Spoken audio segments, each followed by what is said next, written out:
دوسرے پروگرام دیکھنے والے اور سننے والوں کو السلام علیکم۔ سیاسی تجزیے اور تبصروں کے ساتھ میں آپ کی خدمت میں حاضر ہوں۔ گائز، بات کریں گے آج کچھ خاص خبروں کے حوالے سے۔ جیسا کہ آپ کو معلوم ہے کہ آج کے دن جو ہے وہ پاکستان تحریک انصاف کے جو رکن ہے ایک عالمگیر خان، جن کا تعلق کراچی سے ہے، گلشن اقبال سے، تو ان کو آج قانون نافذ کرنے والے اداروں نے گرفتار کر لیا ہے۔ سب کو معلوم ہے، قاضی صاحب، یہ سب کو معلوم ہے کہ عالمگیر خان جو ہے وہ جو ہے ڈی چوک میں آئے تھے احتجاج کرنے کے لیے اپنے ساتھیوں کے ساتھ۔ آج صبح جب کراچی میں آئے تو ان کے گھر پہ چھاپا لگا، اور چھاپے کے دوران ان کو پولیس نے حراست میں لے لیا۔ پولیس میں جو ہے کچھ مرد حضرات بھی تھے، کچھ خواتین اہلکار بھی موجود تھیں، تو انہوں نے عالمگیر خان کو اپنے حراست میں لے لیا۔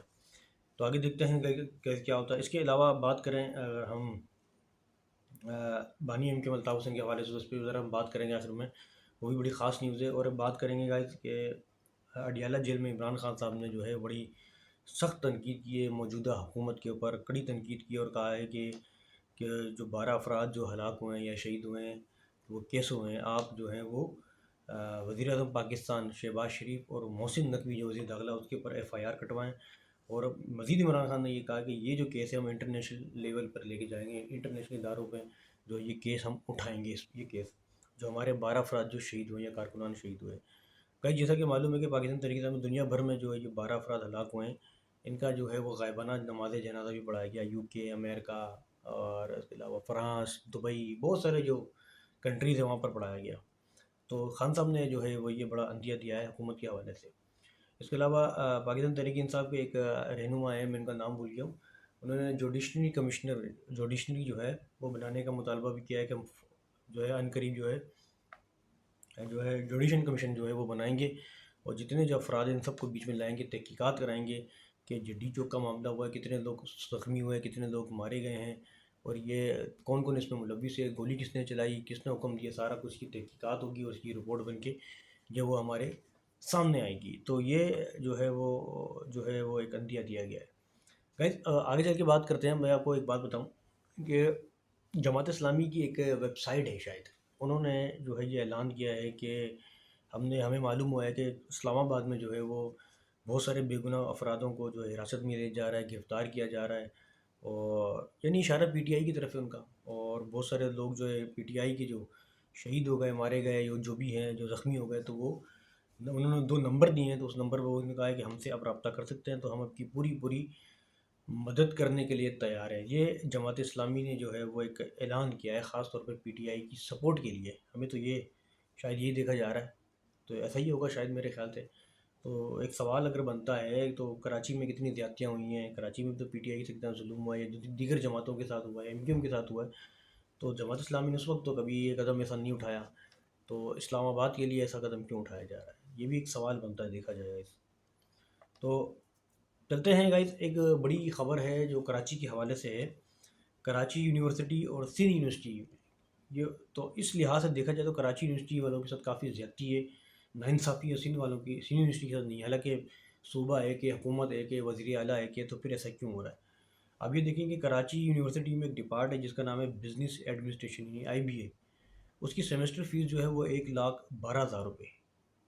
اسی طرح پھر سندھ یونیورسٹی میں جو ایک ڈپارٹمنٹ ہے آئی بی اے، اس کی جو فیس ہے وہ 22,700 روپے صرف، اتنا فرق ہے۔ پھر آپ چلے ہیں کہ کراچی یونیورسٹی کا ایک ڈپارٹ ہے فارمیسی، جو میڈیکل سے تعلق رکھتا ہے، اس کی جو فیس سیمسٹر فیس ہے وہ 78,000 روپے۔ پھر اسی طرح سندھ یونیورسٹی کا فارمیسی ڈپارٹ ہے، اس کی فیس 22,000 روپے، کہاں 78,000 کہاں 22,000، آپ یہ دیکھیں۔ پھر کراچی یونیورسٹی کا ڈپارٹمنٹ فزیو تھراپی، جس کی فیس سیمسٹر فیس 2,09,000 روپے، اور پھر اسی طرح سندھ یونیورسٹی کا جو فزیو تھراپی ڈپارٹمنٹ ہے اس کی جو فیس 80,000 روپے۔ اب آپ یہ دیکھیں یہاں پر فرق اتنا آیا ہے کہ کراچی یونیورسٹی کی فیس سیمسٹر فیس 2,09,000 اور اس کی صرف 80,000 روپے، اتنا فرق کیوں ہے؟ اتنا تعصب کیوں ہے کراچی شہر کے ساتھ، کراچی یونیورسٹی کے ساتھ، کہ یہاں بہت زیادہ امیر لوگ رہتے ہیں، یا پھر اردو بولنے والے لوگ رہتے ہیں، کیا وجہ ہے آخر کہ یہاں پر سندھ کے لوگ نہیں رہتے، یہاں پر دوسری قومیں نہیں رہتی، یہاں پر بھی تو سندھ کے لوگ آتے ہیں نا؟ پھر آپ خود کہتے ہو کراچی سندھ کا حصہ ہے، کراچی بھی صوبے میں آتا ہے، سندھ صوبے میں آتا ہے، تو پھر یہ فرق کیوں ہے اتنا؟ چلو اس سے آگے اور چلتے ہیں۔ کراچی یونیورسٹی کی جو بسیز ہے total, sorry, students, Karachi university کے جو ٹوٹل اسٹوڈنٹس ہے وہ ہے 45,000 یعنی 45,000. اب یہ ایوننگ اور مارننگ شاید میں دونوں ملا کے بتا رہا ہوں. سندھ یونیورسٹی کے اسٹوڈنٹ ہے 22,000. ٹھیک ہے, کہاں 45 یعنی کہ ہاف کا فرق ہے, آدھے کا فرق ہے. اور کراچی یونیورسٹی کی جو بسیز ہے ٹوٹل 45,000 اسٹوڈنٹس کے لیے وہ 28 ہیں ٹوٹل. سندھ یونیورسٹی کی جو ٹوٹل بسیں ہیں وہ 70 ہیں. 22,000 اسٹوڈنٹس کے لیے 70 بسیں اور 45,000 اسٹوڈنٹ کے لیے صرف 28 بسیں. اب آپ یہاں پر دیکھیں کتنا بڑا ان لوگوں نے بلنڈر مارا ہے. اتنا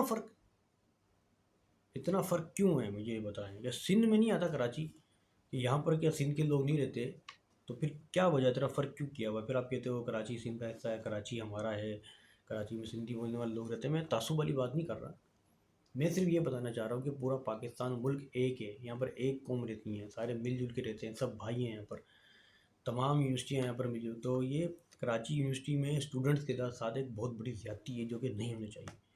تو میری ریکویسٹ ہے, درخواست ہے وزیر اعلیٰ سندھ مراد علی شاہ صاحب سے کہ اس فرق کو ختم کریں خدا رہا.